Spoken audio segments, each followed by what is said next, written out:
Daremos continuidade ao Seminário Internacional Gênero e Direito, Desafios para a Despatriarcalização do Sistema de Justiça na América Latina.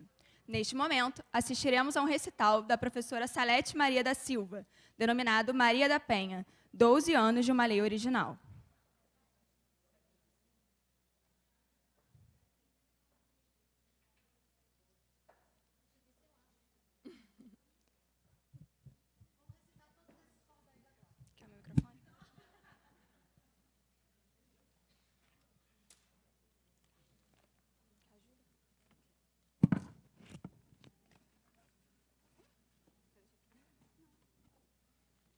Perguntou se eu queria deixar aqui, eu quero me vestir a caráter, tudo bem? Bom, vocês podem ter acesso a todos esses cordéis, são mais de 200, eles estão disponíveis no blog Cordelirando. A gente utiliza para fazer educação jurídica popular, para fazer empoderamento jurídico feminista. Eu vou recitar o Maria da Penha, 12 anos de uma lei original, bem rápido, mas eu posso fazer um pupurri também, por exemplo, diante do tribunal, Zeca expôs a questão. Sou um homossexual e peço vossa atenção. O que tem que ser julgado e de uma vez extirpado é o ódio, o amor não. Esse é um cordel intitulado Do Direito de Ser Gay ou Combatendo a Homofobia, que é um tribunal do júri, é uma simulação, onde a homofobia está sendo julgada. Vocês podem ter acesso lá no blog também. Tem também... por causas das lesbianas, as bocas se entrelaçam. As rachas se chamam chanas, e as chanas se chamam rachas. As rachas se chamam girls, e garotas chupam free girls chupam muchachas. Chama-se lesbicause. Cidadania, nome de mulher. Quando minha bisavó andava pelo sertão, era um tempo de aperreio, era grande a precisão. Para o homem, tudo era feito. Só ele tinha direito, só ele era o cidadão. Cidadania, nome de mulher, vocês também encontram no blog. Um diálogo com Simone de Beauvoir. O que é ser mulher, né? A gente diz assim, sobre a mulher já se disse tudo o que se imaginar. De uns eu já ouvi tolices, de outros me pus a pensar. Mas este ser, a mulher, afinal, o que é? Quem se atreve a explicar? Então, ao longo desse cordel, a gente vai estar num diálogo com autoras do campo dos estudos de gênero, numa linguagem coloquial e acessível, para que as mulheres possam também... obviamente, pouca gente tem interesse de ler nossas teses, mas os nossos cordéis, seguramente, elas leem. A Lei Maria da Penha completa seus 12 anos, como uma importante senha contra o machismo tirano, mas precisamos de mais para vivermos em paz, sem o medo nos rondando. Trata-se de um instrumento jurídico e social para o fortalecimento da igualdade real entre o homem e a mulher, pois faz meter a colher onde há poder desigual. É fruto de longa luta pelas mulheres travada, contra o que já não se oculta e nem se fica calada, pois se chama violência e a lei afasta a crença que a faz naturalizada. Obriga o Estado a agir onde antes era omisso e serve para punir quem viola o compromisso de respeitar a parceira ou mesmo a ex-companheira em casa, rua ou serviço. Exige nova postura do sistema de justiça, impõe uma ruptura com aquela velha polícia, requer da promotoria, bem como defensoria, mais atenção e perícia. Cadê a Eugênia? Para contemplá-la, né? Para reconhecer o trabalho dela. Cobra sensibilidade e um olhar feminista. Exige celeridade dos processos na justiça, mas não é só punição. Medidas de prevenção também faz parte da lista. Políticas de assistência estão previstas também, sendo ampla a competência para quem mandato tem. Sociedade e Estado, todo mundo está chamado para se engajar pelo bem. É preciso organizar mais ações educativas para mentes transformar, mudando perspectivas, para que toda a cidade assuma a prioridade de ter as mulheres vivas. Mas não somente a cidade, também a zona rural, pois há uma infinidade de espaço social, com especificidades que trazem realidades distintas da capital. E assim como os espaços, as mulheres são distintas, o que gera um erro crasso pintá-las com a mesma tinta, tentando uniformizá-las ou então adaptá-las em ações noites de quinta. Para enfrentar violência, é preciso ter pesquisa e bastante consciência sobre o que um dado avisa, pois não se pode inventar, já que para transformar, política não se improvisa. A rede de enfrentamento tem que estar articulada, dispondo de investimento e gente capacitada, pois para denunciar, a mulher tem que se achar segura e bem amparada. Estou terminando. Se uma vida sem violência é direito da mulher, é preciso assistência para mantê-la de pé, firme e encorajada, jamais revitimizada ante serviço qualquer. A omissão do Estado enfraquece a conquista. E se a mulher for negado, o que dizem as entrevistas, palestras ou propagandas, existirão só demandas sem efetiva justiça. O campo da educação tem muito a contribuir, assim como a ação da saúde a prevenir. Todos podem se envolver e, com isto, aprender a jamais se omitir. A mudança cultural também se faz pela mídia, rádio, internet ou canal, não deve agir com desídia, mas respeitando a lei e não transformando em rei um homem feminicida. Igrejas e sindicato, partido, clube e escola, todo espaço é, de fato, lugar de romper gaiola, libertando toda mente que ainda acha decente homem que mata e esfola. As famílias também têm um papel fundamental, pois é dela que se vem a visão inicial sobre o que é violência e em toda a sua abrangência, dentro e fora do quintal. Um momentinho, agora acaba. Educar para a igualdade é desafio geral. E a Lei Maria da Penha tem papel primordial. E, no presente momento, mesmo pré-adolescente, continua original. Obrigada e até uma outra oportunidade.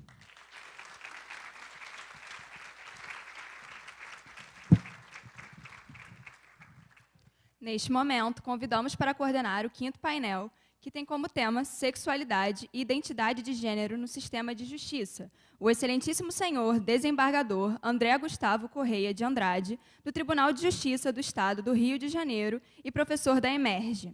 Como palestrantes deste painel, convidamos a doutora Paula Viturro, professora associada de Filosofia do Direito da Universidade de Buenos Aires, Argentina, e a doutora Giovana Cambroni, advogada e professora de Direito das Faculdades Integradas Hélio Alonso. Como debatedora, convidamos a professora Lívia Paiva, do Instituto Federal do Rio de Janeiro e membro do Núcleo de Pesquisa em Gênero, Raça e Etnia da EMERGE.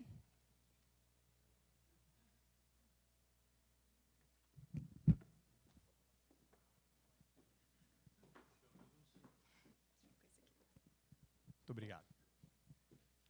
Boa tarde a todas e todos. É uma honra, um imenso prazer estar presente aqui para debater esse tema que é tão importante e tão mais importante pela, eu diria, quase que ignorância que existe aqui no Poder Judiciário, né? No nosso sistema. Eu gostei aqui do trocadilho que você fez do sistema com C e S, né? E não com S e S, nosso sistema de justiça. E eu falo isso com conhecimento de causa, né? Eu sei bem o que é a falta de informação que gera o preconceito, que gera a discriminação, inclusive na própria Casa de Justiça, né? E não falo isso querendo falar mal dos meus colegas, nem do Poder Judiciário. Nós somos integrantes de uma sociedade que é repleta de preconceito, repleta de discriminação. O Judiciário é parte da sociedade, né? A mudança que nós queremos na sociedade, ela também tem que ocorrer nas instituições, no Poder Judiciário, do qual eu faço parte. E vem aqui uma confissão que nós temos que fazer, todos nós, não apenas eu. É uma confissão e uma declaração. Todos nós temos alguma forma de preconceito, né? Na verdade, eu poderia até, de certa forma, resgatar a palavra preconceito, porque nem todo preconceito é um preconceito ilegítimo. Há preconceitos legítimos. Preconceito no sentido de pré-julgamentos. Nós não nos conduzimos pelo mundo, né, como uma tábula rasa. Nós não nos aproximamos das coisas e das pessoas e dos eventos, né, com grau zero de sentido. Nós já nos aproximamos das coisas com algum grau de sentido, com algum grau de conhecimento. E esse conhecimento vai formando o nosso caráter, a nossa personalidade, o nosso modo de ver o mundo, né? E criamos esses preconceitos. Alguns, como eu disse, legítimos, outros ilegítimos, inautênticos, e esses é que nós devemos combater. E, no que diz respeito ao tema que nós vamos tratar aqui, o preconceito, a ignorância, a desinformação, a intolerância é muito grande. Estava conversando com a minha querida amiga Adriana, a quem eu faço aqui uma menção especial e um agradecimento muito carinhoso, porque ela que me trouxe para esse evento, e, de certa forma, eu posso estar me sentindo um intruso aqui nesse evento. Espero que vocês não me vejam como tal, né, e me vejam como um aliado, porque eu realmente sou um absoluto simpatizante da causa, né? Embora eu possa não ter o lugar de fala aqui, né, que pertence a outras pessoas, eu, distanciado, procuro, né, com a empatia que eu busco ter na condução da minha vida, no exercício da minha função jurisdicional, eu busco tentar entender esse problema. É um eterno aprendizado para mim.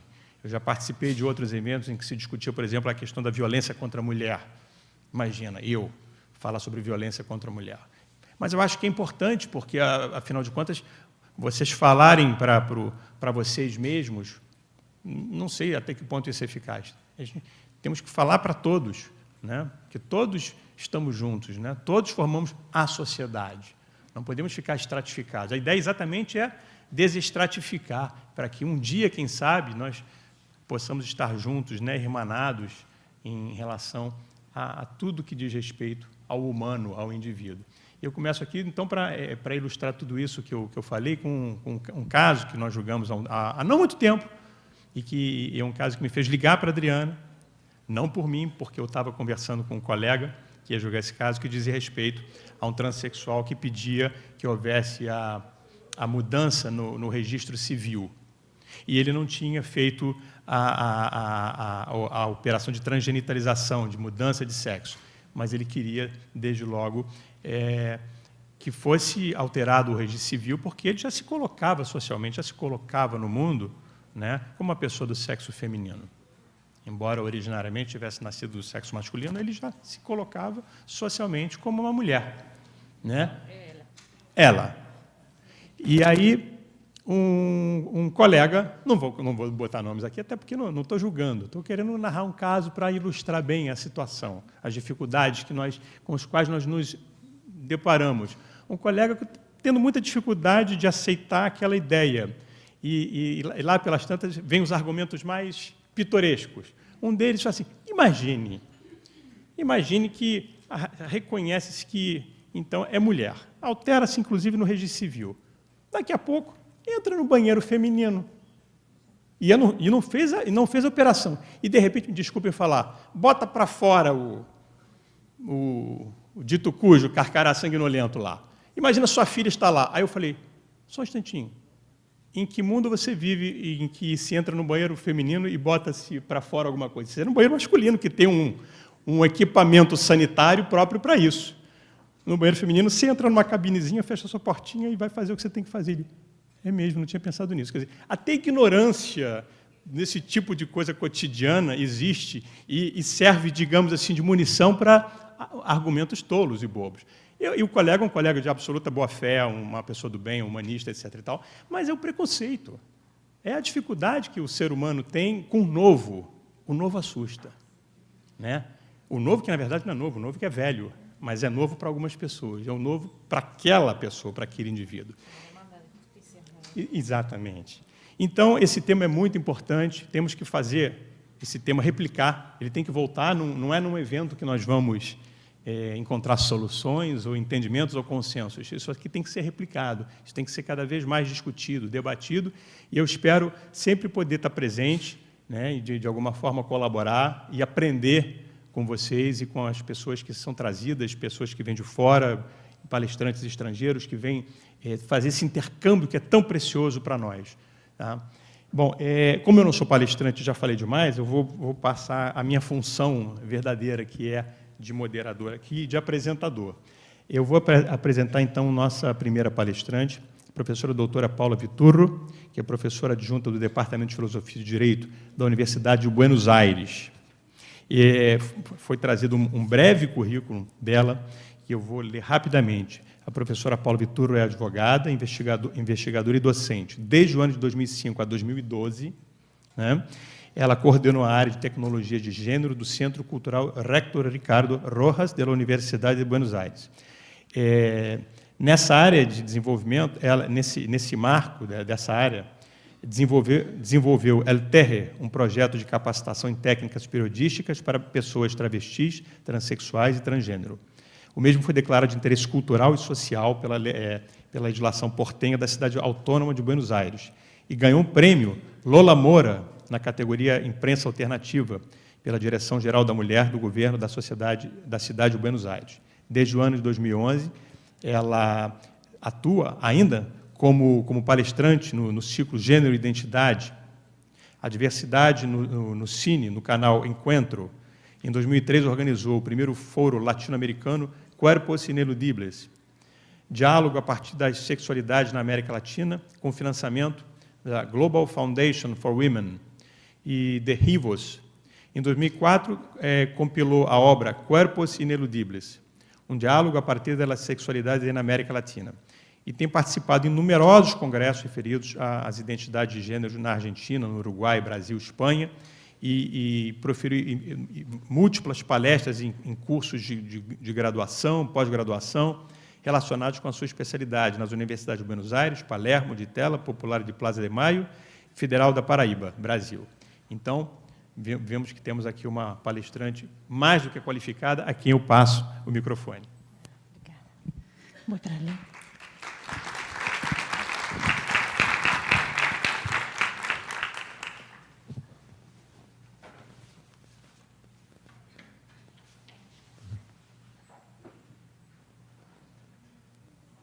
Hola, buenas tardes.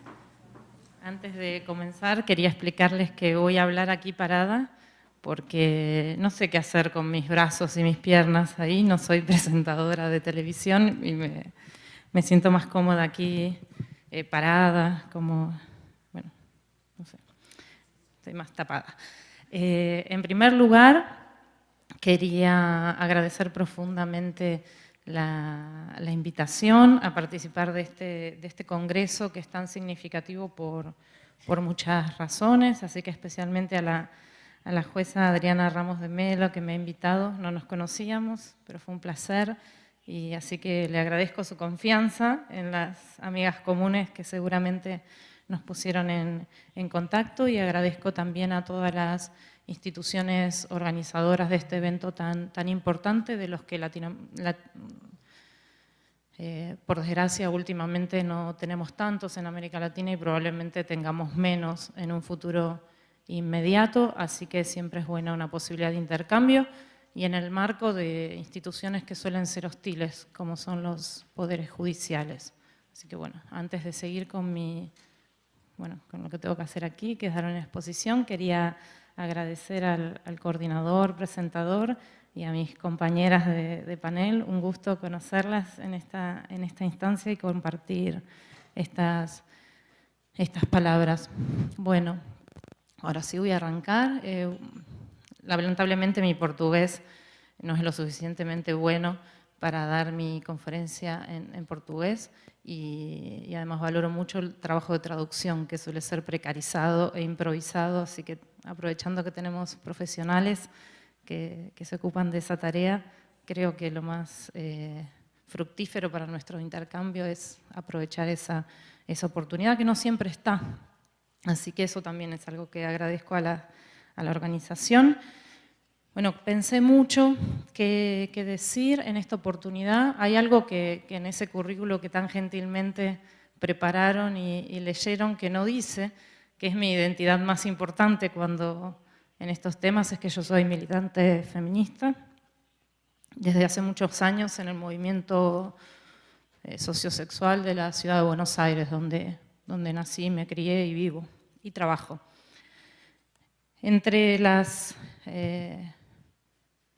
otro rasgo que no está ahí, que me parece importante explicitar y que tal vez en este contexto es significativo, yo además soy funcionaria judicial, soy secretaria letrada, supongo que es el equivalente a relatora aquí en Brasil, del Tribunal Superior de la Ciudad.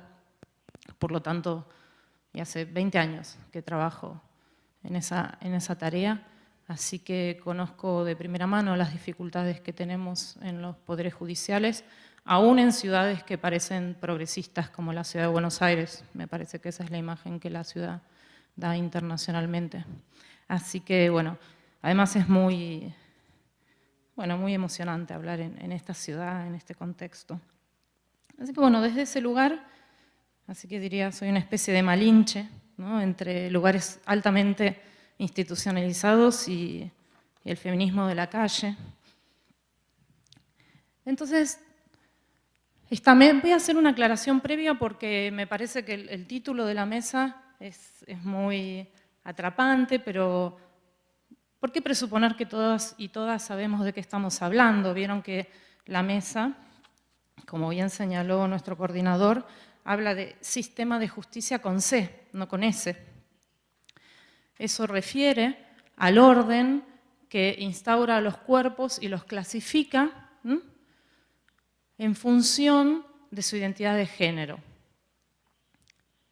¿Qué sería el orden cisexista? El orden cisexista es aquel que da prioridad a quienes se reconocen con la identidad de género que les fuera asignada al nacer, respecto de quienes no se sienten representados o representadas con esa identidad que les fuera asignada al nacer y por lo tanto asumen otra identidad y la expresan. Podríamos decir, una persona cis es una persona que no es trans. Claro, alguien podría decir, bueno, en realidad una persona cis son las mujeres y varones biológicos.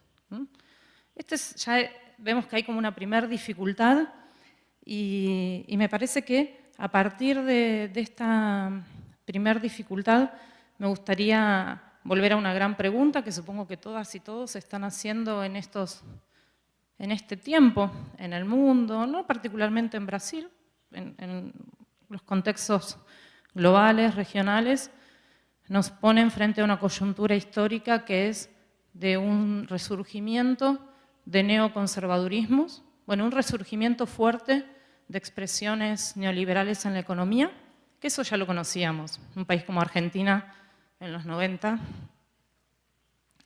ha atravesado procesos de neoliberalización profundos y devastadores. Ahora nos enfrentamos a nivel global a un resurgimiento de estos contextos neoliberales con un rasgo que no tuvieron esos procesos neoliberales en los años 90. Y es que esos procesos neoliberales de flexibilización de los mercados laborales, de producción, de exclusión en el mercado o en los sistemas económicos, viene acompañado, esta sería la novedad que nos tiene perplejas y perplejos, de un contexto neoconservador a nivel moral, ¿sí? Por lo menos eso en Argentina es muy visible. El menemismo, que fue el gran desarrollador del neoliberalismo en el país, no tenía una base conservadora en lo moral. Al contrario, Menem tenía esa imagen de playboy libertino, ¿no? Esto no está pasando ahora, no tanto por el presidente que tenemos, sino por la agenda política que acompaña ese nuevo régimen neoliberal. Ustedes habrán visto, me vieron el pañuelo. Seguramente en Argentina tenemos situaciones bastante parecidas. Lo que comentaban ayer algunas compañeras respecto de lo que entiendo es la discusión aquí de la escuela sin partido. En Argentina también se da con un movimiento que se llama Así no, con mis hijos no, que significa con mis hijos no te metas. Ese es el eje que estamos discutiendo ahora y que es un eje que surgió después del debate por la legalización del aborto, que hemos perdido legislativamente el movimiento sociosexual, y que implicó algo inesperado, una agenda política de extrema derecha en el campo de la sexualidad y del género. También se empezó a hablar de ideología de género, que es algo que en Argentina no pasaba, como si ya venía ocurriendo en países, entiendo, como en Perú o en Ecuador. Así que, bueno, frente a esta perplejidad, que supongo que ustedes comparten, y además sabiendo que Argentina es el país del ni una menos. No sé, bueno, las compañeras ya estuvieron diciendo, no sé cuáles son las tasas de mortalidad en los países de donde venimos cada uno, pero Argentina y Brasil son tristemente célebres en estos rankings. Argentina tiene una tasa de asesinato de identidades femeninas de 32 horas. Es decir, una mujer por día es asesinada, una identidad femenina es asesinada en Argentina. Entonces, bueno, esto genera mucha impotencia, mucha desazón, muchas preguntas acerca de qué vamos a hacer. Entonces, pareciera que hablar de ese sexismo en la justicia o de sexualidades pareciera que nos enfrenta a una utopía. Una amiga mía diría, sería feminismo trans unicornio, la creencia en que hay un mundo mejor, en donde hay unicornios, y podemos aspirar a ese mundo que sabemos que en los próximos años no lo vamos a ver. Viniendo de agendas bastante progresistas, por lo menos en Argentina, ustedes saben que en los últimos 10 años, en lo que llamamos la década ganada, obtuvimos la ley de matrimonio igualitario y la ley de identidad de género, pionera en el mundo, no por ser la primera, sino porque es la primera que consagra un modelo despatologizador, que es lo que después podemos retomar, que es lo que no comprendía el señor juez del caso que comentábamos recién. Entonces,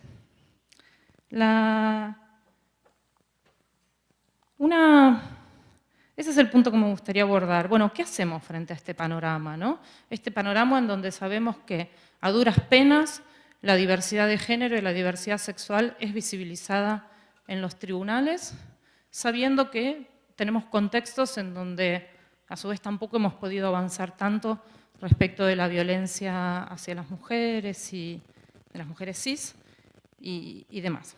Entonces,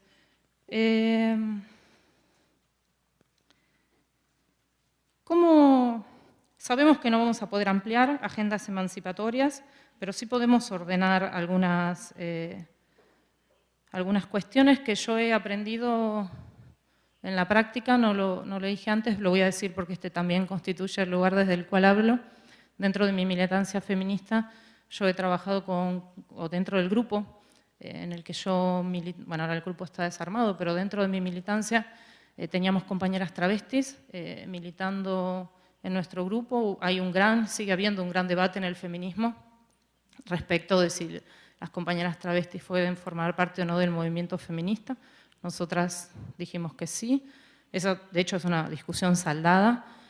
Pero, bueno, discutimos ante la Corte Suprema una denegatoria de personería jurídica para la Asociación de Lucha por la Identidad Travesti y Transexual, que era la organización de Luana Berkins, una gran dirigente travesti argentina, que lamentablemente falleció hace 2 años y que fue una dirigente de alcance mundial. Y bueno, tuvimos la posibilidad de pensar el derecho frente a su relación con los tribunales, y sabiendo yo además mucho cómo se manejan los tribunales. Entonces la pregunta era, bueno, ¿qué planteamos? Eran las discusiones con Luana, ¿no? Entonces, ¿qué le habían dicho que no? Lo que le dijeron era que no le iban a dar la personería si no cambiaba el objeto social. La personería el gobierno estaba dispuesto a dársela, pero no estaban de acuerdo con el primer artículo que decía que el objeto de la organización era luchar para que el Estado reconozca el travestismo como una identidad propia. Lo que no podía tener reconocimiento legal era la idea de identidad propia, ni siquiera la de identidad. El Estado se reserva el poder de asignarnos identidades, pero no una identidad propia, entendida como autodefinición, ¿sí? Entonces, bueno, si recurrimos a las teorías de género con las que trabajamos usualmente, nos vamos a encontrar que pueden servir para algunas cuestiones, pero no para tantas. Y en general lo que se plantea es como una cuestión de buenas intenciones. Yo soy progresista, soy feminista, o tengo algunas lecturas de género, tengo una agenda propia ligada a la situación de discriminación de las mujeres, pero además soy progresista y sensible y por lo tanto mi agenda es lo suficientemente permeable para sumar a todos los que más o menos, ¿sí?, nos cruzamos en las marchas. Las compañeras travestis, los compañeros gays, las compañeras lesbianas, ¿no? Sería algo así como las mujeres y sus amigas y amigos, ¿no? Una clasificación muy tradicional en la discriminación. Y pareciera que no sabemos cómo explicar esto. Bueno, son distintas identidades, las sumamos y más o menos tenemos alianzas coyunturales.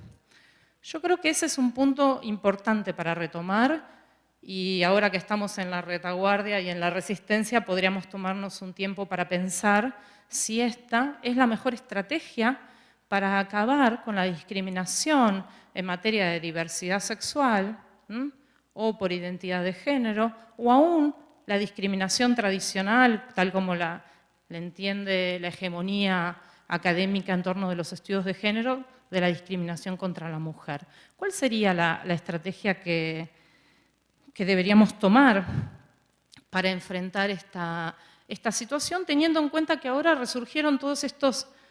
Pareciera que teoría debatíamos hace unos años, ahora debatimos el orden natural, ¿no? Supongo, por lo que vi en estas poco más de 30 horas que estuve en Brasil, los discursos naturalizantes volvieron con toda la fuerza, ¿sí? Pero nunca se habían ido, ¿no? Ahora vuelven con toda la fuerza, pero no se habían ido. ¿Y en qué punto no se habían ido? Y yo creo que ese es el punto desde el cual deberíamos retomar una agenda política. Podríamos tomarlo, tal vez es muy optimista de mi parte, pero bueno, si en contextos duros no tenemos optimismo, no hay agenda, hay puro nihilismo.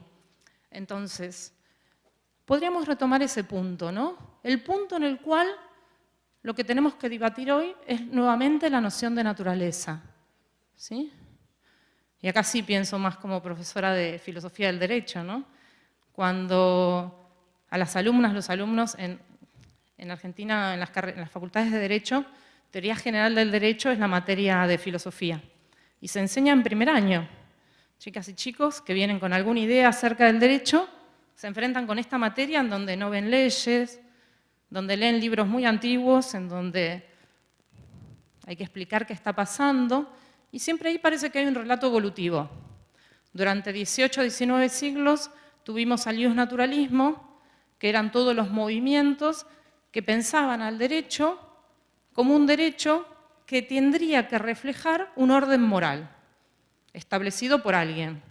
Puede ser Dios, puede ser la razón, puede ser la naturaleza, puede ser la historia, si pensamos en Savigny y la tradición historicista del derecho civil, para quienes estudiaron derecho. Y siempre se cuenta como un relato, ¿no? Un relato que cayó en desgracia en la modernidad, en este mundo desacralizado, posterior a la Edad Media, y se cree eso, que son discursos de la Edad Media. La versión que más conocemos en Argentina, y yo creo que se conoce en todo Occidente porque formamos parte de un mundo colonial, es la versión propia del iusnaturalismo de la escolástica católica, Santo Tomás, San Agustín, ¿no? Esta idea de que el derecho tiene que reflejar principios divinos. Y parece que es algo antiguo, ¿no? En realidad hay un rasgo que podríamos decir que persiste de esos iusnaturalismos y que creo que tendríamos que redebatir, sobre todo desde los estudios de género feministas y en especial en el campo del derecho, que es la idea de naturaleza. Podríamos afirmar que hay iusnaturalismo, esto es la idea de que hay una naturaleza que explica las cosas, siempre que creamos en una esencia. Una esencia en filosofía es, para decirlo coloquialmente, un rasgo que se mantiene constante y que me define, ¿sí? Eso sería como una ontología. Sos eso que te define. Y en general hay un rasgo que prima respecto de todos los otros. Entonces, esa creencia en una esencia sigue vigente. Tal vez no a través de los discursos tradicionales religiosos que siguen vigentes como poderes fácticos, bueno, más que poderes fácticos ahora, ¿no? Están dentro de las bases del Estado, pero sí sigue vigente a través de la ciencia. La ciencia a partir del siglo XIX tiene un objeto de estudio muy específico en el campo que nos toca, que son los cuerpos, y por lo tanto va a dar clasificaciones que van a ordenar esos cuerpos como cuerpos sexuados, cuerpos racializados, cuerpos clasificados por su uso en la sociedad. La modernidad se inicia con una forma de esclavitud específica, diferente a las experiencias previas de esclavitud, a nivel legal en su forma de estructuración. Se inaugura con un régimen de género también que va a clasificar a los cuerpos en femeninos y masculinos. Todavía no se va a hablar de género, pero la biología, y en especial cuando avance a la neuropsiquiatría, se va a decir que el sexo se define biológicamente y hormonalmente. Ese modelo que creíamos superado, en realidad no está superado. En Occidente, supongo que en Brasil esto ocurre, en Argentina no hay ninguna persona que salga de un hospital sin haber atravesado un protocolo de asignación de sexo. Los protocolos no se le aplican únicamente a las personas que piden un cambio de identidad en el marco de legislaciones que piden demostrar el carácter genuino de esa identidad, ¿sí? Sino que todas y todas, en Argentina, pasamos por un protocolo que es el de John Money, lo pueden googlear, está muy claramente, que es el que ordena entre cuerpos femeninos, masculinos y anormales, que serían los niños intersex en esta clasificación. Y por supuesto hay un protocolo que se asigna a estos niños y al resto no se nos aplica, seríamos exitosos, y se confía en los roles de género sociales para nuestra crianza. Entonces, y esta sería la apuesta que yo querría plantear acá, me parece que es infructuosa la discusión en torno de la sensibilización, que es una forma bastante común de entender la capacitación judicial. Hay que sensibilizar, la gente no sabe. Yo creo que en esto Foucault decía a nosotros, los victorianos, nosotros sabemos mucho, ¿sí? El problema es ese saber. Esa ciencia conforma nuestro sentido común y conforma nuestra idea de naturaleza. Por lo tanto, hay un piso común semántico que disputamos con la derecha, que es la noción de naturaleza y en qué lugar van a estar nuestros cuerpos naturalizados ahí, ¿sí? Y por lo tanto, la discusión que tendríamos que dar es una discusión de teoría, y no porque yo crea que desde la teoría se soluciona nada, sino porque la teoría es una forma de praxis social. Y cuando en las facultades, y aún en la militancia, discutimos teoría, lo que estamos discutiendo es política y marcos teórico-políticos, ¿sí? Y en este sentido, la derecha tiene razón. El género es una ideología. El problema es que no dicen que la de ellos también es una ideología, que la noción de naturaleza que están utilizando es eminentemente ideológica, como cualquier concepto. Lo que pasa es que esa noción de naturaleza produce un efecto de verdad, naturaliza nuestros cuerpos, ¿sí? ¿Cómo nos hacemos a la idea de que nuestro cuerpo está sexualizado? ¿Cómo nos hacemos a la idea de que nuestro cuerpo está generizado? ¿Cómo nos hacemos a la idea de que nuestro cuerpo está racializado? ¿Cómo nos hacemos a la idea de que nuestro cuerpo es capaz o incapaz? ¿Sí? Porque el capacitismo también es otra de los regímenes que estructura este debate. Entonces, me parece... ¿Cómo voy con el tiempo? ¿Bien? ¿Cuánto falta?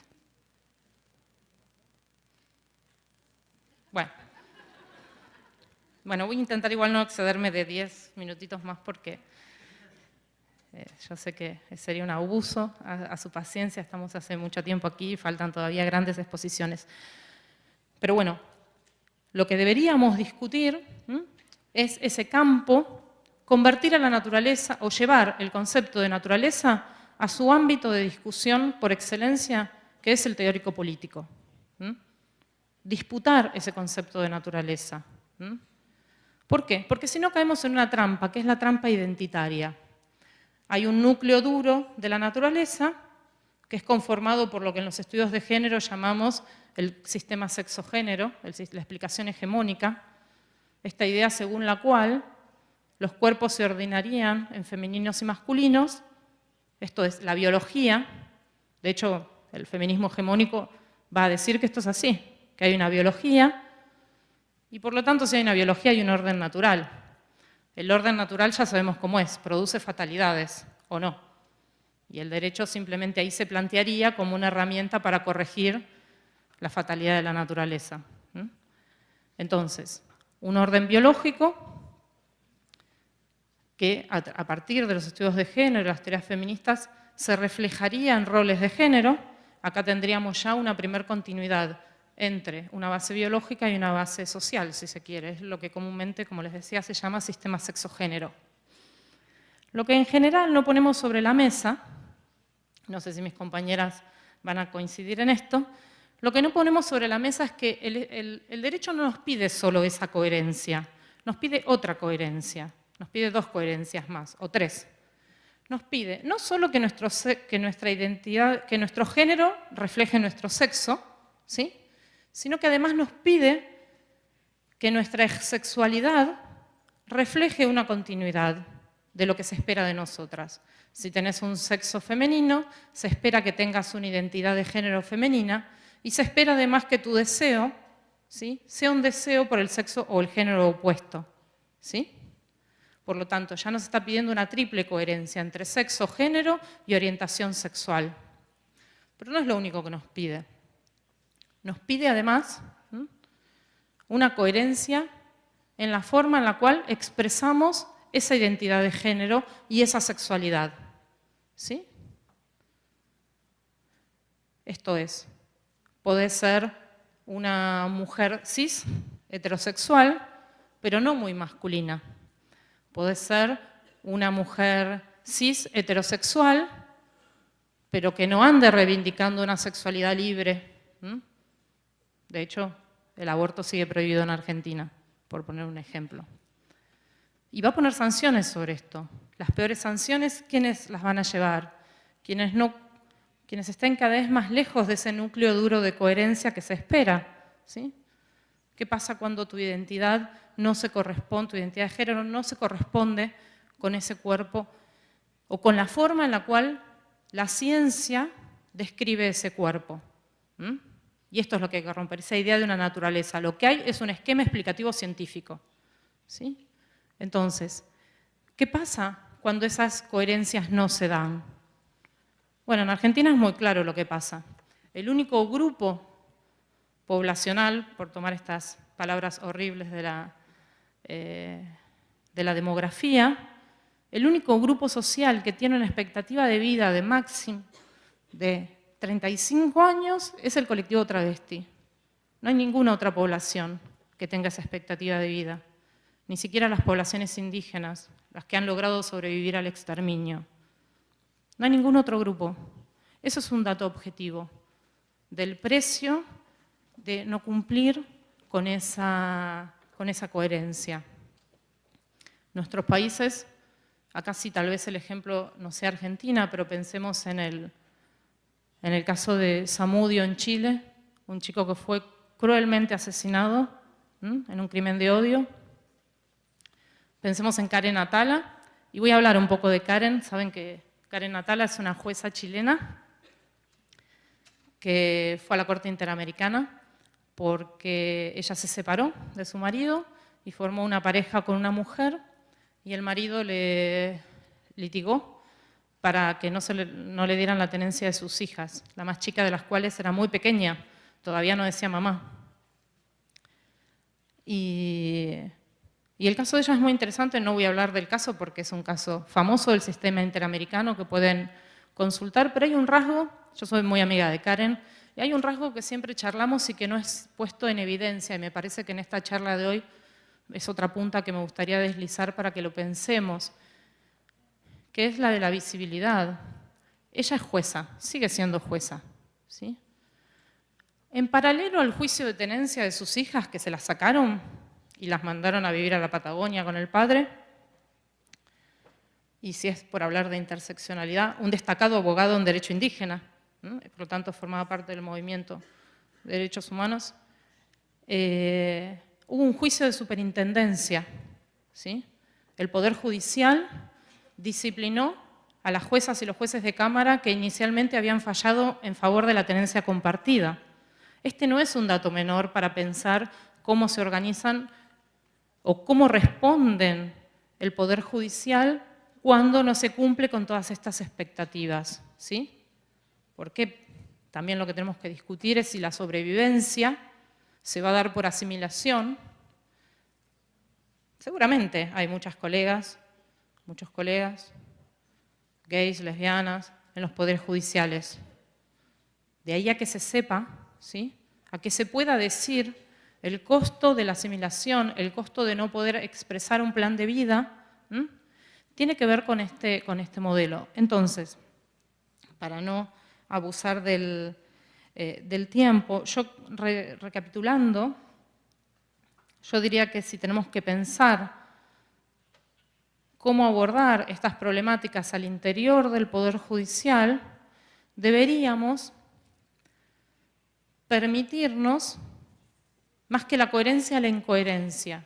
Porque coherencia es lo que se nos exige siempre, ¿sí? Y por lo tanto, creo que hay que aceptar el desafío, y acá estoy pensando más en los grupos activistas, aún del activismo académico o del activismo judicial, porque en la calle sí tenemos todo tipo de discusiones, quienes formamos parte del movimiento sociosexual, pero sí permitirnos romper nuestras propias hegemonías, porque la hegemonía que tuvimos hasta ahora explicativa del fenómeno de la violencia hacia las mujeres, hacia la diversidad sexual, hacia la identidad de género, no nos está dando resultado. El sistema sexo-género no sé.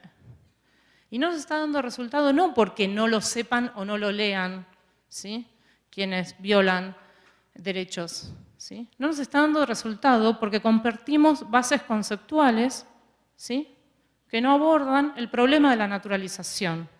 Esta idea según la cual existiría en efecto una familia no tradicional, sino una familia tipo y familias diversas. Ya la idea de que hay familias diversas implica la imposición de un canon normativo, ¿sí? Hay patrones normativos, la idea de que hay mujeres biológicas y mujeres trans. Por eso el activismo trans impuso la categoría de cis, para romper ese velo de naturalidad que se esconde detrás de la naturalización de, bueno, vos sos naturalmente mujer y otras son como las copias, ¿no? Las fake, dicen las nenitas con las muñecas cuando son originales o copias. Esta idea de que existe un original y una copia y somos lo suficientemente sensibles como para ocuparnos de la original y de la copia. Bueno, ahí tenemos un problema. Estoy siendo irónica en lo del original y la copia, pero para poder mostrar cómo funciona esta idea de que hasta acá es la naturaleza y a partir de acá es mi amplitud ideológica que me permite asimilar algo que sería un constructo cultural. La premisa sería, todo es un constructo cultural, aún esa idea de naturaleza, que en algunos casos nos preserva y en otros determina nuestro exterminio. Y para algunos grupos, ¿sí? Y en este sentido podríamos decir, acá no podemos hablar de grupos aliados, si pensamos entre las feministas, la diversidad sexual o los movimientos trans. Podríamos decir que somos diferentes productos del mismo esquema de clasificación, que es un esquema que, como les decía, compartimos aún quienes, bueno, o parte de quienes forman parte por la batalla por la igualdad y por la equidad. Por eso, bueno, y acá repito y termino, mi propuesta sería complejizar. Complejizar no es decir cualquier cosa, sino no tener miedo a la disputa, no tener miedo a que nos tilden de incoherentes, porque en efecto los movimientos de activismo tenemos agendas políticas y nuestras agendas políticas son formas de entender el mundo. Y así como hay un derecho liberal y un derecho o una crítica al derecho de izquierda, también hay modelos sexogenéricos liberales que están siendo disputados por los movimientos que más sufren las consecuencias de esos modelos. Y este no es un giro academicista, es una cuestión de supervivencia. Probablemente ahora vengan tiempos aún peores, pero los tiempos malos nunca se habían ido. Hace 5 años Argentina seguía teniendo esa expectativa de vida. Bueno, después de la identidad de género aumentó un poquito, 2, 3 años. Ahora, y esto sí, digo esto que no lo había dicho y con esto termino, se va a radicalizar, porque hay algo que tampoco en general los esquemas explicativos de la discriminación de base liberal no explican. Y es que a veces ni siquiera tenemos que ocuparnos de algunos problemas. ¿Por qué? Porque la propia estructura económica hace que algunos grupos nunca lleguen. Por ejemplo, podría yo decir de una manera naif, bueno, tiene que haber compañeras trans, compañeras lesbianas, en los tribunales tenemos que ser muchas más de las que somos. Bueno, pero eso oculta barreras estructurales. En Argentina, una niña asume la identidad trans a los 12 años. Es expulsada de su familia, sobre todo cuando es el interior del país. Un niño, una niña en situación de calle pierde cualquier enclave institucional. No puede ir a la escuela, no puede sobrevivir. Su única forma de acceso a la subsistencia son prácticas de supervivencia dentro de la prostitución. Prostitución que es fuertemente criminalizada en nuestros países, ¿sí? Y que además ni siquiera es pensado bajo un régimen de protección. Entonces, esa situación siempre estuvo y se va a profundizar, porque tenemos regímenes neoliberales que están tomando otra vez bríos en el continente. Y a esto además se suma temas de los que no teníamos que preocuparnos, que es la discusión en términos de género. La derecha quiere discutir, diríamos que somos tan futboleros y futboleras en Argentina y Brasil, en nuestra cancha, ¿sí? Entonces me parece que ese es el gran desafío, porque la derecha va por las banderas emancipatorias. Entonces, bueno, muchas gracias por la atención.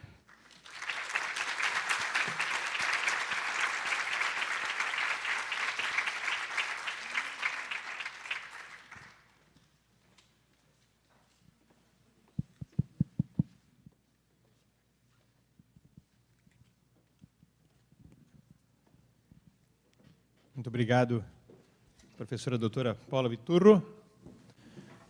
Passamos agora a nossa segunda palestrante. Deixa eu pegar aqui o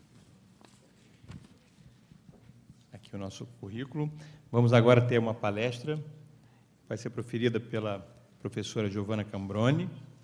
E a professora Giovana Cambroni, eu gostei muito desse texto que me colocaram, que diz assim, Giovana Cambroni é uma mulher encantadora, com uma incrível história a compartilhar. A gente fala sempre a parte formal e deixa eu fazer a parte que é mais agradável, né? O currículo deveria vir sempre assim, né? A Giovana Cambroni é transexual, ativista dos movimentos LGBT, advogada, professora de Direito de Família e primeira coordenadora trans da Rede Sustentabilidade. Aqui, mais aprofundadamente, transexual, ativista dos movimentos LGBT, advogada, professora de Direito de Família e mestranda em política, ainda mestranda, ainda não concluiu não, né? Em políticas públicas e formação humana pela UERJ. A Giovana participou da coordenação do Elo Estadual da Rede Sustentabilidade do Rio de Janeiro e foi peça-chave na preparação do programa de governo da Aliança PSB-Rede. Muito bem, então, vou passar imediatamente aqui o microfone para a professora. Vai falar daí mesmo? Posso passar esse, se não estiver funcionando aqui. Pega esse aqui. Vou falar daqui mesmo.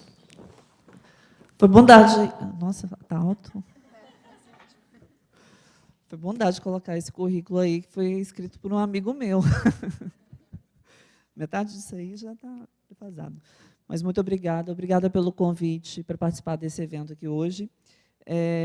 Fico muito feliz, agradeço a organização, agradeço ao IMEST pela participação, pelo convite, e muito honrada estar aqui do lado da Lívia, com quem militei na ocupação do Ministério da Cultura, quando o atual governo extinguiu o Ministério. A gente estava lá na luta para que ele fosse reativado, e conseguimos. O doutor André, que eu muito admiro, e a Paula Viturro, que trouxe uma palestra bastante complexa, bastante completa, assim, que me deixou bastante satisfeita. Eu acho até que, inclusive, dispensava a minha fala.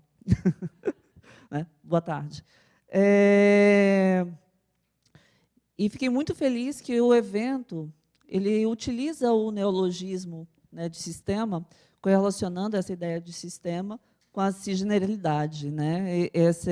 Esse trocadilho, esse neologismo, implica numa ruptura desse paradigma patriarcal, androcêntrico, que coloca o homem no centro das questões, né, e retira o heterocentrismo também, na heterossexualidade quase que compulsória e que é pensada institucionalmente. Eu acho que essa é a ideia dessa mesa, desse painel, é justamente discutir de que forma a hetero e cisgeneralidade ela acaba assumindo um dispositivo que implica que as instituições, sejam elas instituições legislativas, instituições jurídicas, elas formulem políticas públicas ou um pensamento voltado para esse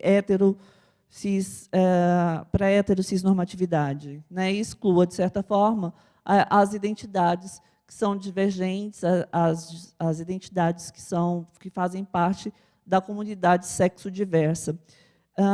Eu acho importante, nesse primeiro momento, situar do meu local de fala. Eu não sou pesquisadora de gênero. Eu atuo porque a minha própria identidade me leva a atuar como advogada, como militante, como ativista nas questões de gênero, mas eu não sou uma pesquisadora. Então, eu não trago o referencial teórico robusto, como a Paula traz, mas vou tentar linkar o que ela traz de importante das teorias do pensamento sobre gênero e sexualidade para a nossa realidade aqui, para o ordenamento jurídico brasileiro. E aí, a palestra dela me chamou bastante atenção, que eu sempre faço a diferenciação de pessoas cisgênero e pessoas transgênero, utilizando o conceito biológico, né? Homem é pessoa cisgênero como o homem ou a mulher biológica. Aí fiquei pensando aqui, né? Se pessoa cisgênero é a pessoa biológica, eu sou o quê? Né? Eu estou ausente da biologia, meu corpo não é biológico, eu sou um androide? Não, não sou um androide.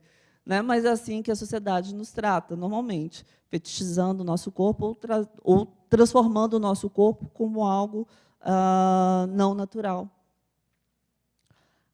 Como ela bem falou, as identidades de gênero, não é um privilégio de pessoas trans, né? Todos nós possuímos uma identidade, embora que o senso comum reproduza isso e tenta distanciar pessoas cisgênero das questões de identidade de gênero, todos nós possuímos, e a psiquiatria ela aponta que o nosso núcleo de formação da nossa identidade ela é constituída muito cedo, desde os 3, 4 anos de idade, se constituem as identidades de gênero. Né? Nós passamos a identificar com o gênero masculino ou feminino, ou algumas pessoas a gênero nenhum, mas isso é uma outra questão que a gente pode falar posteriormente.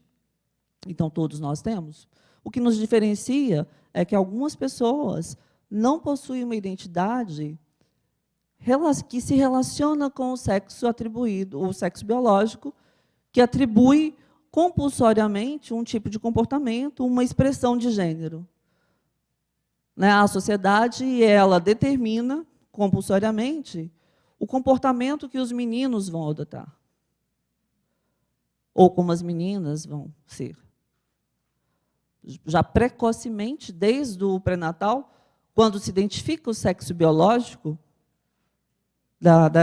do nascituro, já faz cria uma expectativa do que aquela pessoa vai ser. A princípio, se você for numa loja para presentear uma mulher gestante, presentear a criança, no caso, a primeira pergunta que vai ser feita é menino ou menina? E dentro desse menino ou menina, as variações são limitadas. Os meninos competem as cores azul, verde, branco, no máximo. As meninas rosa, amarelo, cores mais delicadas. Os brinquedos para as meninas vão ser bonecas, fogões, ferrinhos de passar, coisas que lembram a vida doméstica, a docilização dos corpos. E o menino pode ser o que ele quiser, pode ser astronauta, jogador de futebol, pode ser piloto de Fórmula 1, pode ser maquinista de trem. O menino vai ser educado para não, socializado, para não demonstrar seus sentimentos. E a mulher vai ser socializada para ser bela, recatada e do lar, como a nossa atual primeira-dama.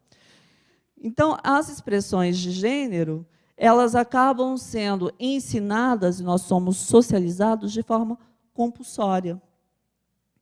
E qualquer divergência, qualquer destoância dessas expressões de gênero, elas implicam em algum tipo de retaliação.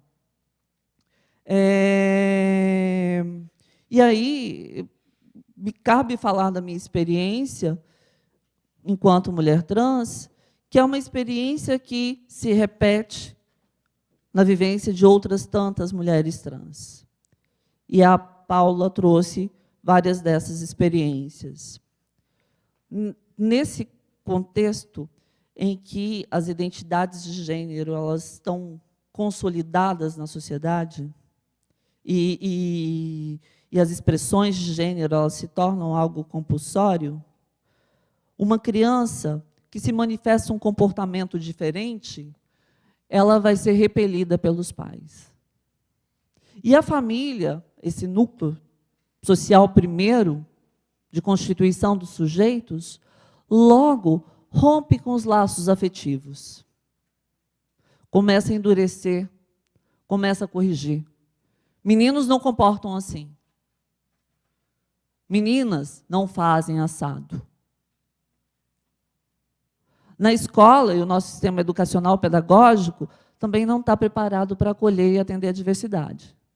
Se a gente reparar, a escola é um ambiente extremamente sexista. Os banheiros são separados pelo sexo, as listas de chamada, as brincadeiras em sala de aula, ou as brincadeiras de educação física. Então, uma criança e as identidades de gênero elas se manifestam divergentes, elas se manifestam cedo. Uma criança nesse espaço educacional que não entende a diversidade ou que não está apto para acolher, ela vai sofrer restrições muito severas. Imagina uma criança que possui uma identidade divergente daquilo que foi atribuído ao seu sexo biológico, ficar 4, 5, 6 horas sem ir ao banheiro.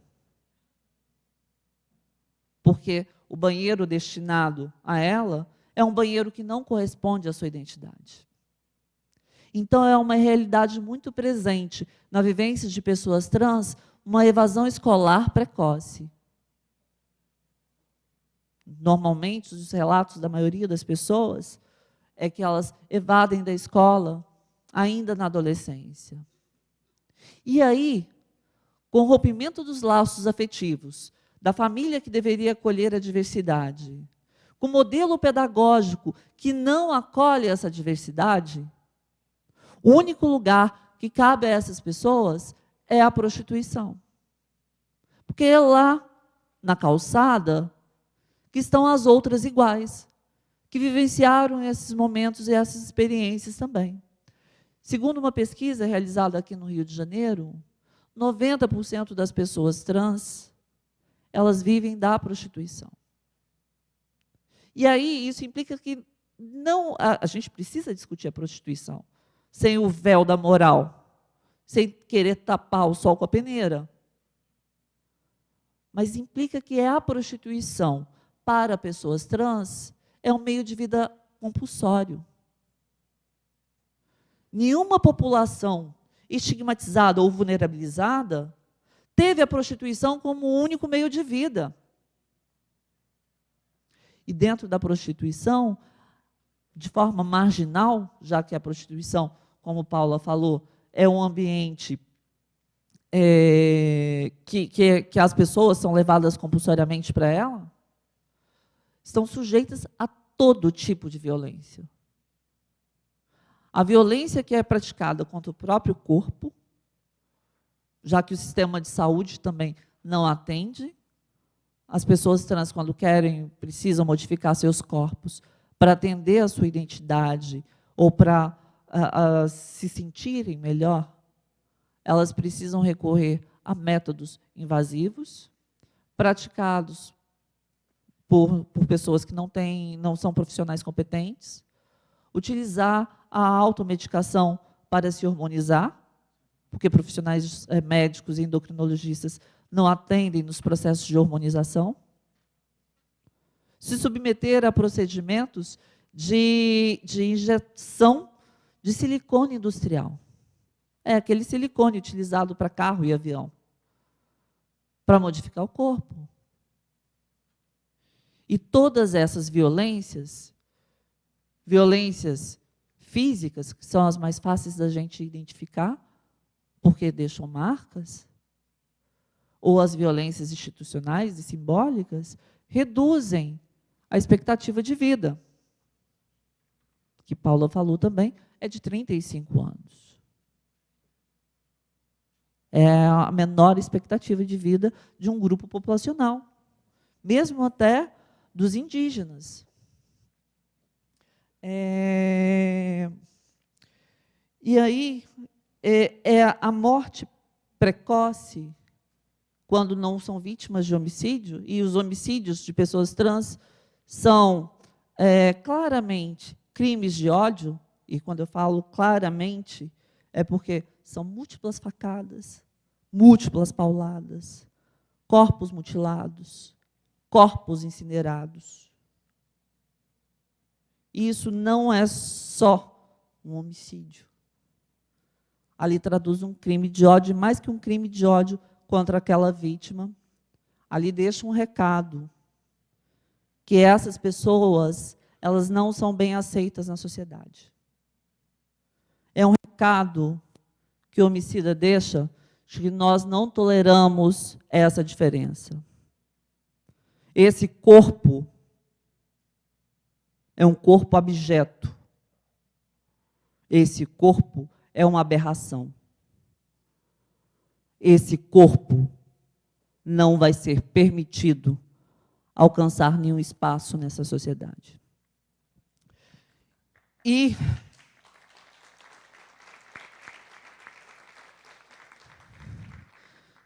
aí, com base no estudo de Oti Curiel, que é uma feminista latino-americana, que estudou o processo legislativo constituinte da Colômbia, e ela produz um material bastante interessante chamado La Nación Heterossexual, entendendo esse conceito estendido dela, que fala sobre a heterossexualidade compulsória e que se manifesta nos processos legislativos.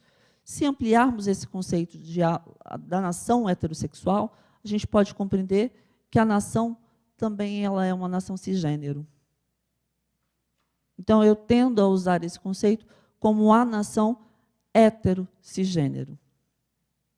Porque implica que as instituições, utilizando das premissas do heterocentrismo, do androcentrismo,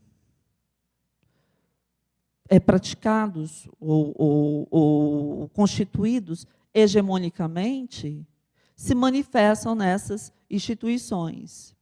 E não é de hoje, apesar de que hoje nós falamos mais abertamente sobre transexualidade. Nunca se falou tanto de transexualidade como se fala nos dias atuais. Está na novela, está na série, está na televisão, as questões de gênero são discutidas em propagandas comerciais, tem uma produção acadêmica intensa, inclusive nesse espaço, nessa casa, como uma forma da gente discutir maneiras de pensar essas identidades hétero-cis discordantes. Né? Mas isso vem de longe e assume uma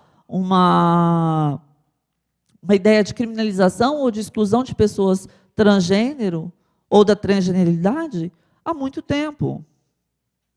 Se formos buscar historicamente, o registro da primeira pessoa trans no Brasil é o registro de Chica Manicongo, que é uma mulher trans escrava que teve a pena capital durante o Brasil Colônia, ainda na época do Brasil Colônia, porque ela se vestia como mulher, sendo biologicamente um homem. Os estudos de César Lombroso, de criminologia, eles impactaram bastante a Constituição do Código Penal de 1940. E, ao impactar o Código Penal, diversas pessoas transviadas ou afeminados, como eram os termos que se utilizavam na época, foram perseguidos, presos, torturados, lobotomizados, vítimas de experiência científicas e psiquiátricas que envolviam a injeção de hormônios, tratamento de choque e todo tipo de tortura, que a gente sabe muito bem como eram os tratamentos psiquiátricos e a indução. A Operação Tarântula em São Paulo era uma operação da Polícia Civil que prendia as pessoas trans durante o regime militar, retirando da rua, alegando uma questão moral, e criminalizando essas pessoas. Já que esses corpos não são bem aceitos, onde nós vamos colocar? No manicômio ou no presídio? Em sociedade eles não podem ficar. E o caso que eu acho mais emblemático, que é o caso de Valdirene, que é a primeira trans operada no Brasil. Valdirene foi chamada pelo promotor de justiça da época, que atuou no caso, como monstro, prostituta e bichinha. Isso só para situar vocês, Valdirene é uma pessoa trans que passou pela primeira cirurgia de readequação sexual no Brasil, atendida por um médico que, apesar de não ser um médico especialista, estudou o caso, estudou a medicina para fazer essa cirurgia. Estudou os casos de sucesso, já havia alguns no mundo, para fazer esse procedimento cirúrgico, e além da Valdirene, fez vários. Tudo corria muito bem, ele fazia os procedimentos cirúrgicos no anonimato. No entanto, Valdirene, pós-cirurgia, mulher constituída, com um corpo que ensinam para a gente desde cedo que é o corpo certo, porque ensinam para a gente, meninas têm vagina, meninos têm pênis. Valdirene, com o corpo certo, foi requerer na justiça a possibilidade de ter o nome de acordo com a sua identidade. E, ao requerer isso, abriu-se o precedente para ser investigada. Valdirene, compulsoriamente, foi levada para fazer exames no ML, mesmo com pedido de habeas corpus preventivo para que ela não fosse detida. E aí eu peço licença a vocês para ler a manifestação do Ministério Público no processo. Tais indivíduos, portanto, indivíduos trans, não são transformados em mulheres em si, e sim em verdadeiros monstros, através de uma anômala conformação artificial. Saiu por aí e manter relações com homens. Então, admitindo-se que ele possa oferecer sua neovagina a homem, então somos forçados a concluir que agora ele é uma prostituta. E que dizer disso quando se sabe que a lei pune o induzimento, instigação e auxílio à prostituição? Como fica perante o direito a situação de Farina? Que os pais sejam obrigados, só um minuto, que os pais sejam obrigados a suportar em seus lares filhos homossexuais, do que ninguém está livre, e ainda mutilados? Essa foi a manifestação do representante do Ministério Público acusando Farina do crime de mutilação agravado com instigação à prostituição. Isso em 1976. Farina foi condenado em primeira instância e depois teve a sentença reformada em segunda instância. Mas a forma como trataram aquela que passou pelo primeiro procedimento cirúrgico no Brasil foi como monstro, prostituta e bichinha. Não à toa, outros casos da mesma época, também operados pelo Farina, como João Nery, bastante conhecido aqui no Rio de Janeiro, ele também foi o primeiro homem trans a passar por uma cirurgia de redesignação sexual no Brasil, e ele teve toda a sua vida apagada, para não ser acusado de nada.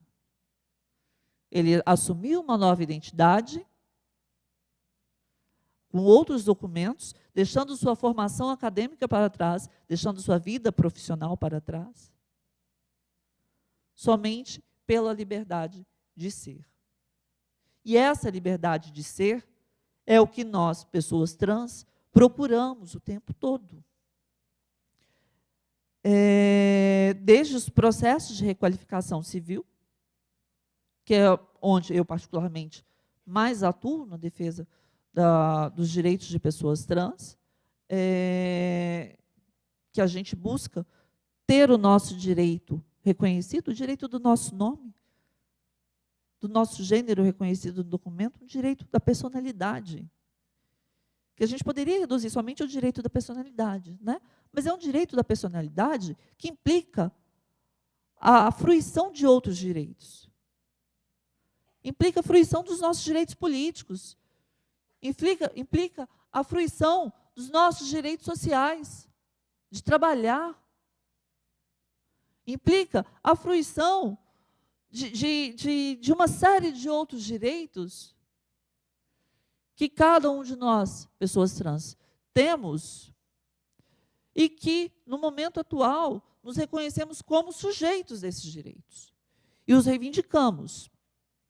E, no âmbito desse sistema de direito, desse sistema jurídico, né, a gente enfrenta os preconceitos e o desconhecimento, como o doutor André falou, dos agentes de justiça.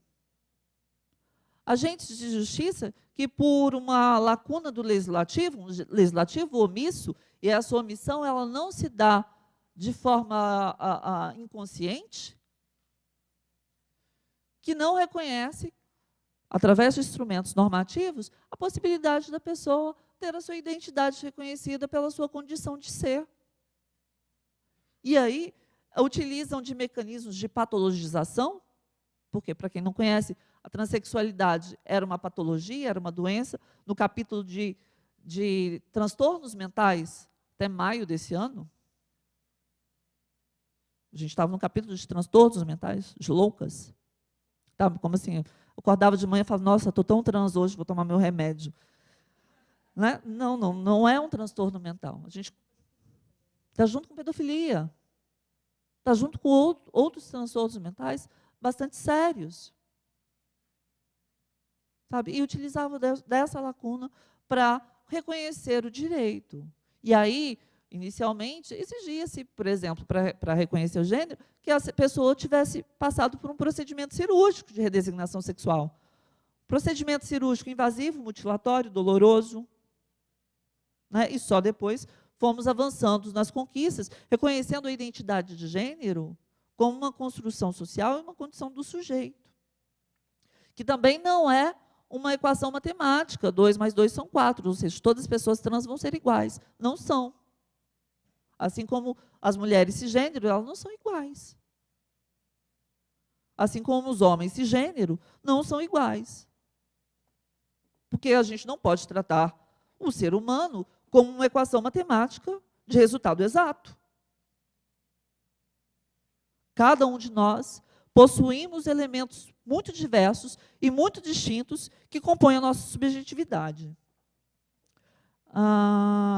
E aí, nos julgamentos dos processos relacionados à requalificação civil, a gente depara com a necessidade da operação de transgenicalização, que eu já falei, com julgamentos morais, tanto de magistrados quanto dos representantes do Ministério Público,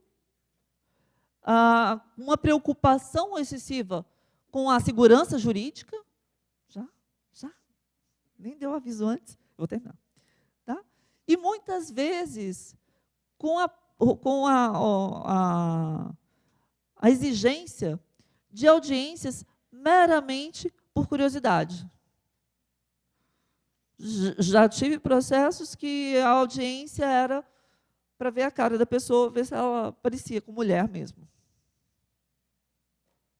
E que perguntava, como você se relaciona? Como se isso fosse importante para o reconhecimento do nome daquela pessoa. Como se isso, não sei em que momento, ou quando uma pessoa cisgênero, por exemplo, é perguntada ou é questionada. Não é. Por que esse questionamento ele vai para a pessoa cisgênero? Deixa eu tentar ser rápida. Tá?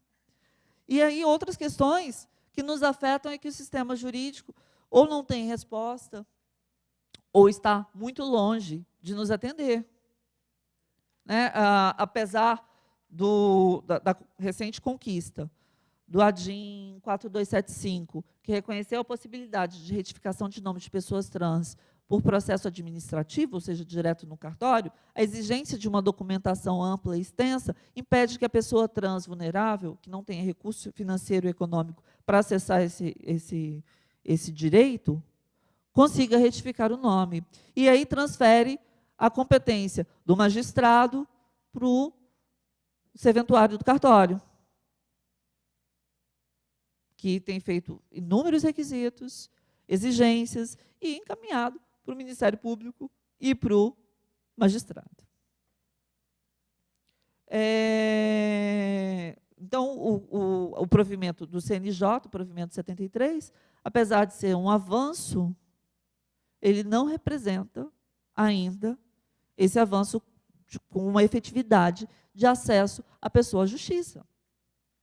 O uso do banheiro de pessoas trans, que o doutor André levantou a situação agora há pouco, está sendo discutido ainda no STF. Gente, a Suprema Corte Brasileira está discutindo se pessoas trans podem ou não usar o banheiro, ou qual banheiro vai usar. Banheiro é uma questão fisiológica. Como se na nossa casa tivesse esse banheiro dos homens e esse das mulheres.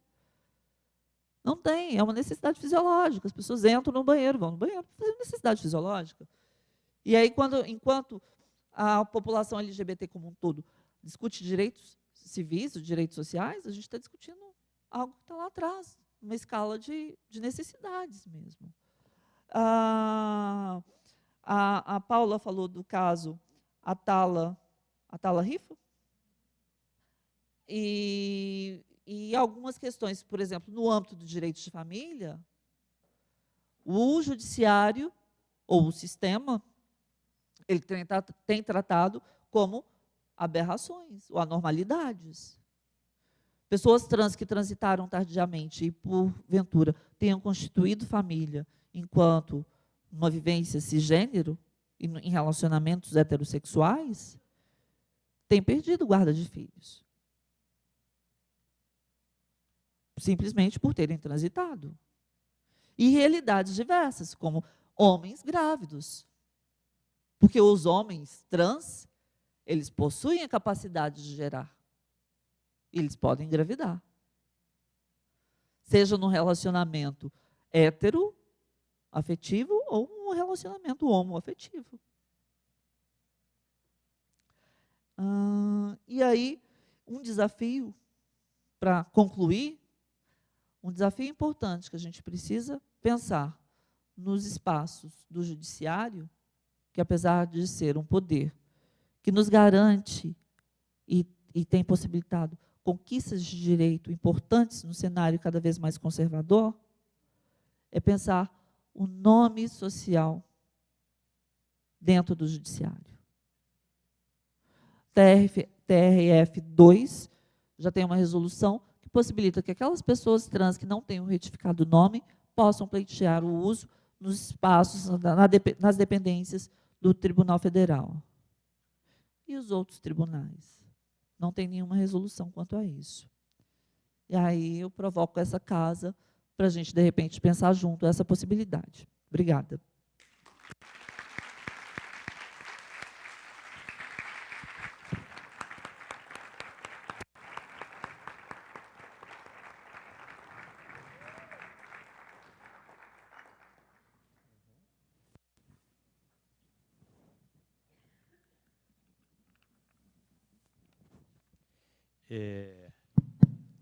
Uma palestra, uma exposição como essa, proferida pela professora Giovana, a gente não tem como cercear, não tem como querer limitar, né? Porque a gente quer ouvir mais, a gente fica querendo ouvir mais. A gente sabe que o tempo, enfim, é reduzido, porque nós temos outras palestras, outros painéis, etc., e por isso que a gente limita, mas dá pena, porque a gente quer continuar a ouvir, quer continuar a saber das experiências, enfim.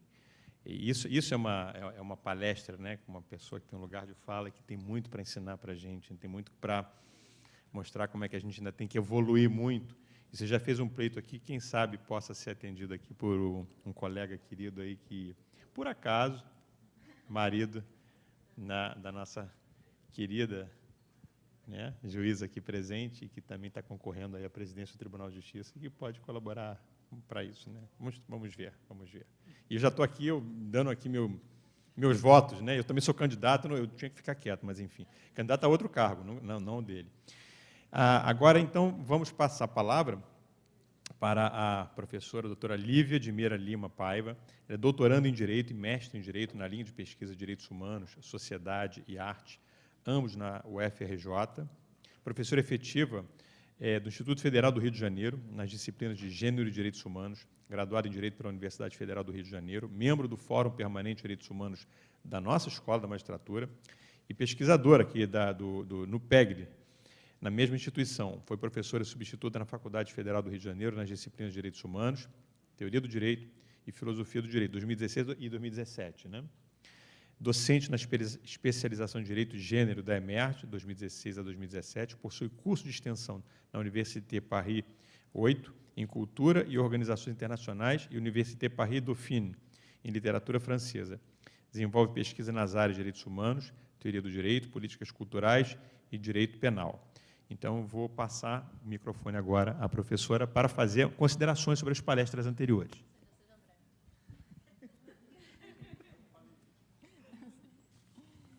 Bom, é alto mesmo. Boa tarde, ou boa noite, boa tarde.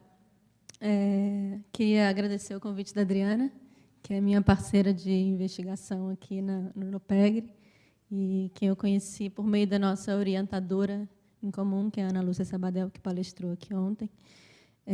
Queria agradecer também as minhas companheiras de painel, desembargador André.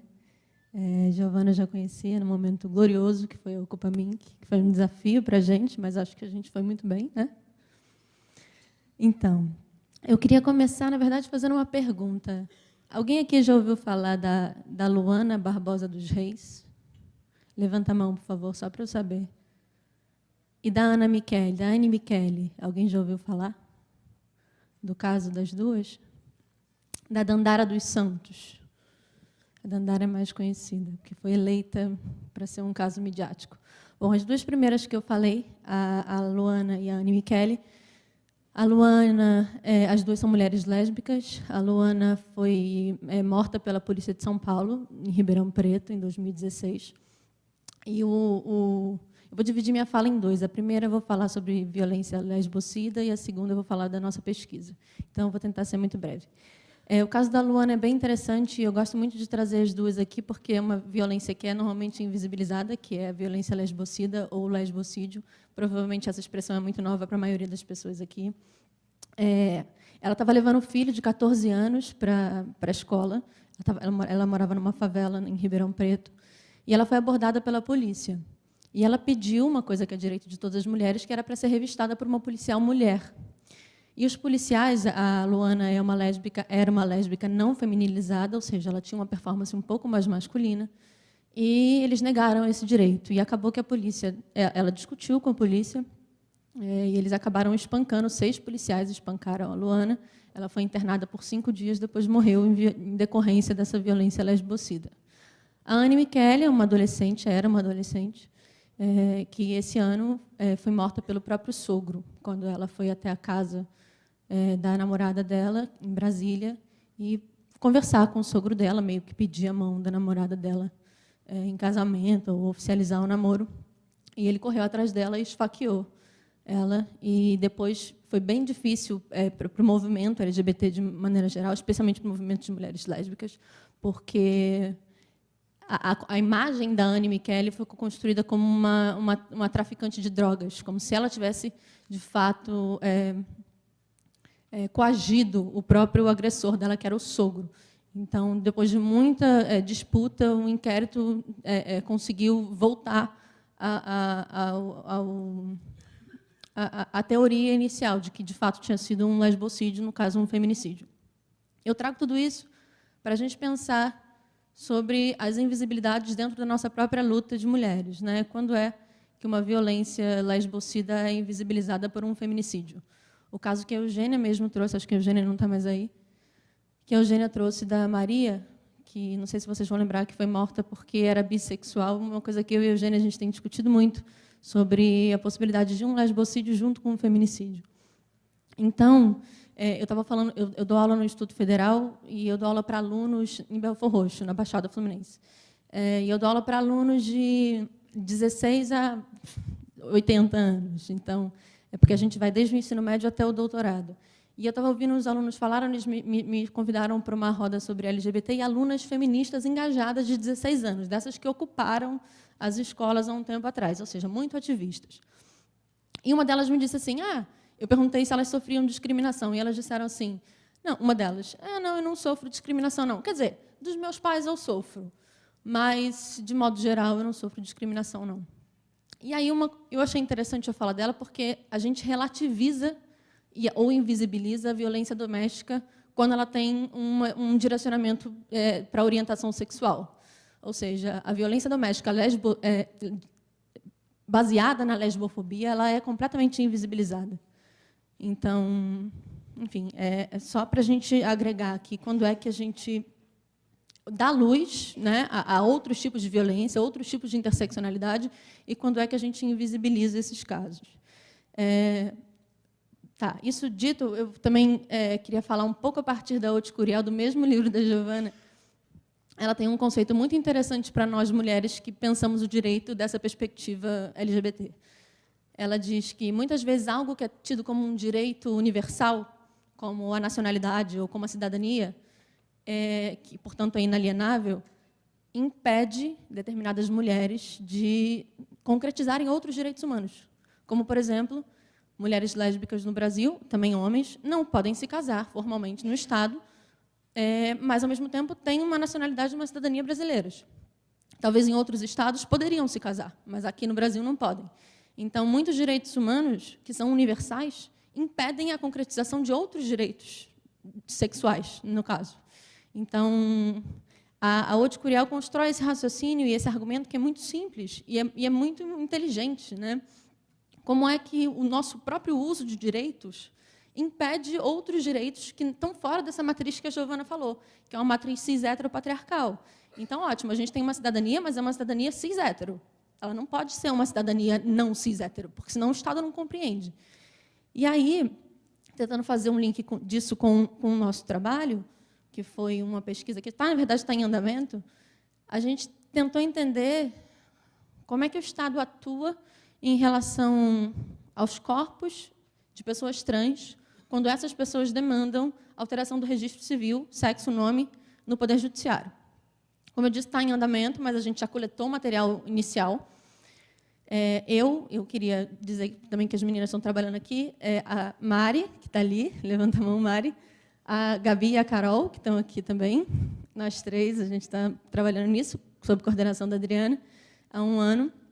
E a gente fez assim, a gente pegou desde 2017, porque a decisão desse ano do STF, ela ficou mais famosa, mas em 2017 já tinha uma decisão de relatoria do ministro Luiz Felipe Salomão, que tratava de casos de pedidos de alteração de pessoas trans, da desnecessidade da cirurgia. Então, já era um pedido favorável à alteração acerca da desnecessidade da cirurgia, de 2017. Então, a gente pegou esse marco temporal, 2017, maio, até maio de 2018, e a gente pegou essas 62 decisões, nosso recorte espacial foi todos os tribunais de justiça do Brasil, ou seja, a gente pegou essa decisão aí, que o desembargador André proferiu, e é uma decisão ótima, ao contrário de muitas que a gente encontrou. E eu sempre gosto de dizer isso, a gente trabalha muito com análise do Poder Judiciário, e é importante que você tenha esses momentos de reflexão dentro dos espaços do Poder Judiciário. A gente não busca o magistrado, ou o desembargador, ou o promotor, a gente busca o discurso da instituição, o discurso institucionalizado sobre esses corpos. Então, a gente fez esse recorte temporal. Vejam, é um ano, a gente encontrou 62 decisões. Aí eu vou ler aqui uma parte que eu acho que elas são autoexplicativas. Esse caso aqui é do Tribunal de São Paulo. Esse desembargador aqui argumenta que é a favor da alteração do nome e contra a alteração do sexo. E ele diz assim: ao contratar uma pessoa, o patrão não tem o direito de saber o seu sexo biológico? Não, né? Mas vamos lá. Eu, quando contrato uma pessoa para pintar a parede da minha casa, não me importa qual é o sexo biológico dela. Ao sofrer uma revista, por exemplo, quando se ingressa no sistema penitenciário, a visita que é invadida na sua privacidade não tem o direito de saber o sexo de quem a está revistando? Aí vocês podem perguntar, a pessoa que demandou era agente do sistema penitenciário? Porque ele diz, né, que essa pessoa, quando estiver revistando alguém, não, ela não era agente do sistema penitenciário. Ele inventou essa hipótese, só para negar o direito a ela.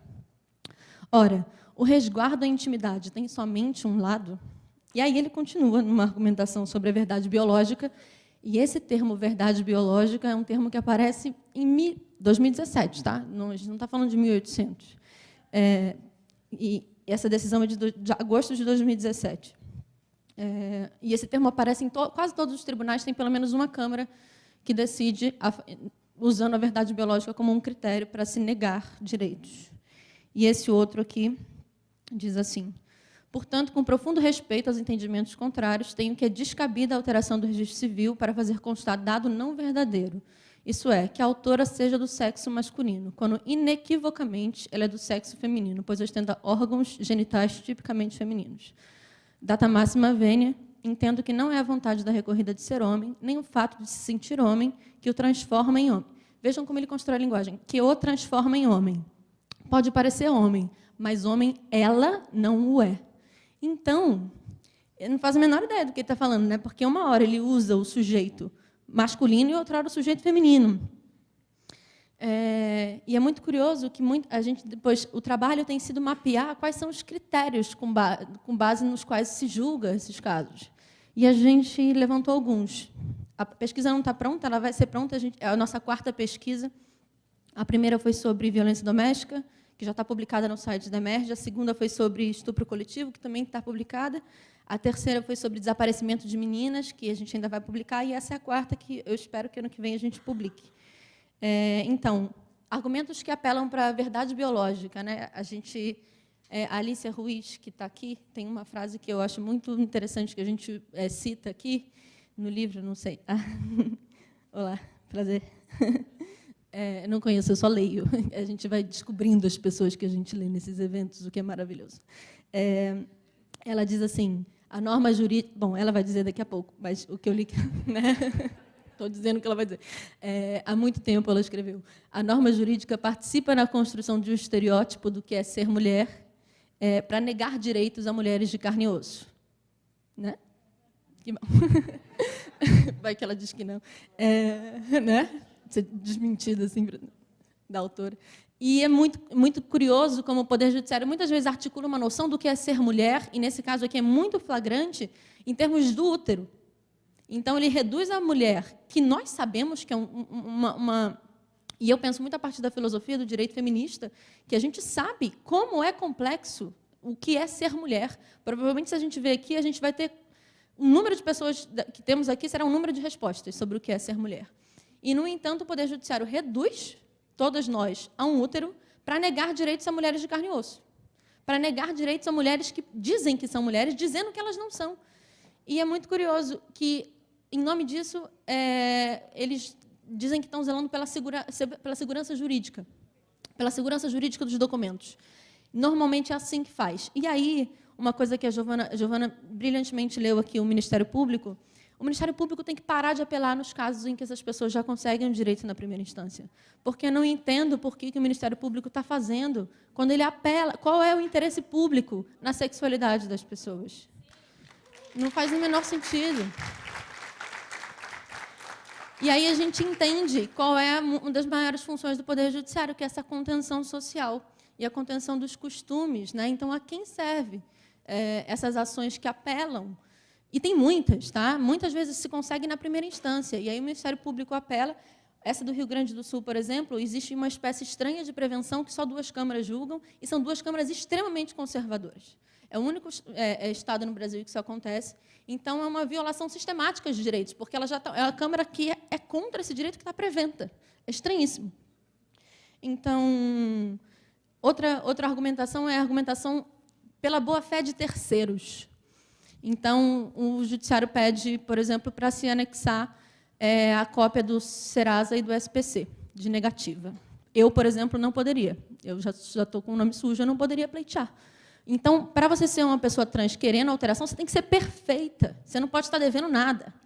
Além disso, quando se pede um laudo médico, por exemplo, é muito interessante a gente perceber o porquê de se pedir um laudo médico. A minha leitura, 5 minutos, a minha leitura é a seguinte: olha, nós do Poder Judiciário, a gente está aqui na nossa matriz hetero-cis patriarcal, e a gente até vai dar esse direito para você que está pleiteando, mas primeiro você tem que dizer que você sofre de uma doença.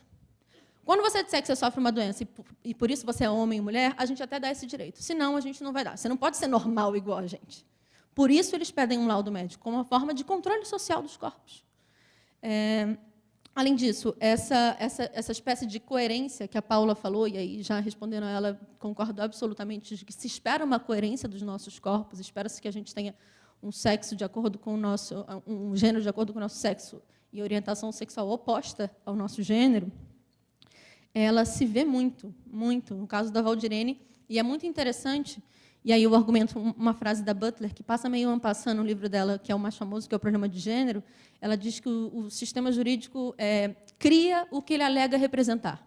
Ele cria a mulher que ele alega simplesmente representar. E, nesse caso da Valdirene, o meu sonho é ter acesso a esses autos completos, porque a argumentação do tribunal é muito interessante. O tribunal de alçada, que não existe mais na época em São Paulo. O Roberto Farina, que é esse médico que a Giovana falou, ele foi denunciado pelo 129, parágrafo 2º, inciso 3º, que é debilidade ou incapacidade permanente de membro. Parece piada, mas o Ministério Público ofereceu essa denúncia, porque, teoricamente, houve uma cirurgia de ablação genital. E aí, ele foi condenado em primeira instância, e os desembargadores já de antemão, teve uma repercussão muito grande esse caso, e os desembargadores já de antemão sabiam que eles não podiam condenar. E é muito curioso entender qual foi a argumentação utilizada pelo tribunal. E os desembargadores chegaram à decisão de que não se podia condenar esse médico porque, abre aspas, tá? Não se pode tornar incapaz uma coisa que já não tinha capacidade, que é esse membro, que já era inútil para o operado. Então, trata-se de crime impossível. É esse tipo de argumentação. Ou seja, ao invés de sair por um lado da dignidade da pessoa humana, do direito, e argumentar por esse lado da ética dos direitos humanos, optou-se por fazer uma espécie de dogmática muito maluca, de tentar achar um crime impossível, uma atipicidade, por não ser possível uma incapacidade de algo que já era incapaz. E isso tem a ver com o que eu estou dizendo da Butler, porque isso, eu estava dando uma aula na Emerge, e aí, só fazer aqui uma menção a essas alunas maravilhosas. Eu estava dando uma aula na Emerge no outro curso, e uma defensora levantou a mão e falou assim: até hoje eu tenho que lidar com esse tipo de entendimento. Então, é curioso entender como o tribunal estava ali decidindo que a identidade trans necessariamente tinha que passar por uma cirurgia. Então, é o direito criando gênero e criando critérios para se ter aquele gênero. Isso é uma questão que a gente encontra até hoje. Só para finalizar, eu já falei do laudo, né, necessidade de laudo, a necessidade da verdade biológica, a confusão entre sistema, sexo, gênero e desejo, e uma espécie também de marginalização desses pedidos. Assim como eu acabei de ler, se colocou essa pessoa demandante dentro de um contexto do sistema penitenciário, a gente tenta, dentro desse método que a gente utiliza, que é a análise crítica de discurso, que é um método muito aberto para se analisar, um método empírico, né, para se analisar a decisão judicial, a gente tenta, e é a segunda vez que a gente já utiliza isso nas nossas pesquisas, a gente tenta entender quais são esses mínimos traços, às vezes é um adjetivo que se usa, que a gente já está entendendo quais são os sistemas que estão por trás da compreensão daquele magistrado ou daquele promotor, enfim. Então, acho que a gente tem muito para avançar ainda. Essa pesquisa ela nos mostra isso. A gente fez questão de pegar um marco temporal muito recente, 2017, 2018, para a gente mostrar que, embora seja uma decisão vinculante do STJ, né, os tribunais inferiores continuaram aplicando, de acordo com o seu próprio entendimento, o que é ou não um sexo biológico, ou o que deve ser ou não um sexo como critério para definição de gênero. E, enfim, fiquem atentos nessa pesquisa. Se alguém quiser o meu contato, também eu passo, acho que a gente já tem, mas estão disponíveis no site. Acho que eu não esqueci de nada. Queria terminar dizendo Luana Barbosa dos Reis e Anne Micaele presentes. Boa tarde.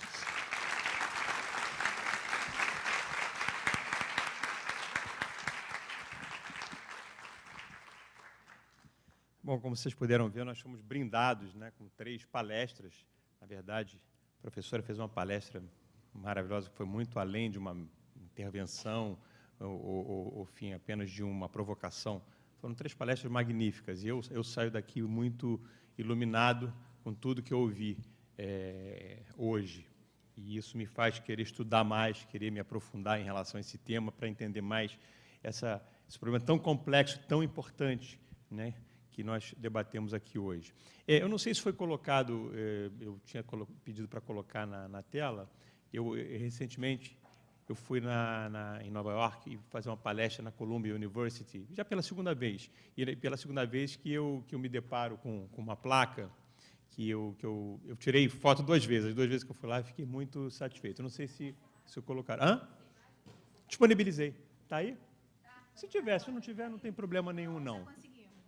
E para mim foi achei muito interessante. Pode reduzir um pouquinho para poder pegar toda a placa? Diminuir um pouquinho? Para caber toda na tela? Ali. Acho que dá para ler, não? Que, num dado momento, no intervalo, eu procurei um banheiro e encontrei isso na porta do banheiro, né? Please use the restroom that is most consistent with your gender identity. Map of gender neutral restrooms is available. E aí tem lá o link, etc. e tal. Eu não sei se isso talvez seja aquilo que, de certa forma, uma sociedade mais civilizada deveria proporcionar para... Desculpa. Por favor, use o banheiro que seja mais consistente com a sua identidade de gênero. E um mapa de banheiros que sejam de gênero neutro está disponibilizado aqui. Ele indica lá aquele QR Code, que é para você identificar no mapa onde é que você pode encontrar um banheiro. Olha, eu imagino, sem dúvida nenhuma, não tenho a menor dúvida disso, que será já, se eu chegar lá, estará já adotado.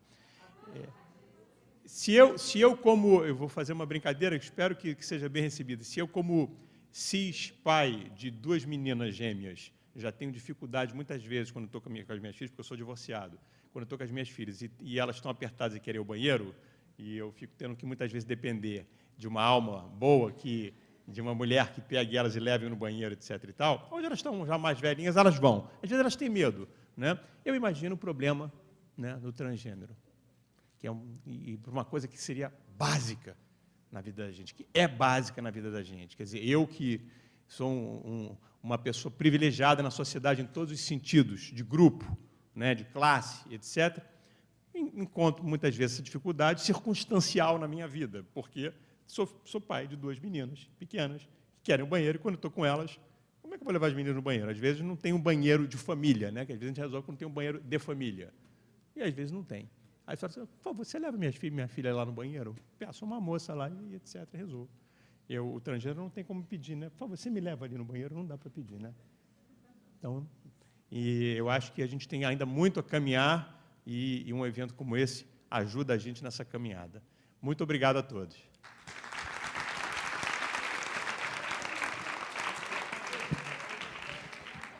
Neste momento, declaramos encerrado este painel e solicitamos que a mesa seja desfeita para darmos prosseguimento aos trabalhos.